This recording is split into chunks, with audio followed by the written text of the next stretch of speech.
All right, let's fix that really annoying Outlook error. You know the one. So if you're seeing this timeout error, don't worry, we're going to get it fixed. Okay, we're going to start with the easiest fixes first and then work our way up. First up, let's rule out two really common culprits. It's super quick. Look, Outlook really needs a solid connection or it'll just time out. Give it a quick check.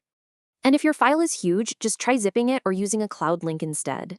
Still got the error? Okay, it's probably your server settings. Let's dive in and tweak them. All right, in Outlook, you're going to go to File, then click on Account Setting. Now just double-click on the email account that's giving you grief. See that More Settings button? Go ahead and click that. That's where the magic happens. Okay, this is super important. Check this box. It basically tells Outlook to log in before sending. And right below that, make sure this one's selected too. It just keeps things simple. Awesome. Now, pop over to the Advanced tab right next to it. For the outgoing server, or SMTP, port, change that number to 26. It's a common fix. Last thing here, slide the server timeouts up. This just gives Outlook more time to connect. So what if it's still not working? We've got two more heavy hitters to try.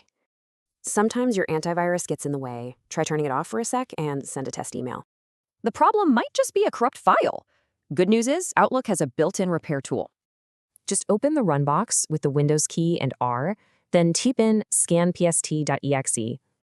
Find your PST file, let the tool repair it, and then just restart Outlook. So why does this annoying error even happen? Knowing the cause can help prevent it. It really boils down to one of these 4 things messing with the server connection. So your email's fixed. It kind of makes you wonder, what other settings could speed up your workflow?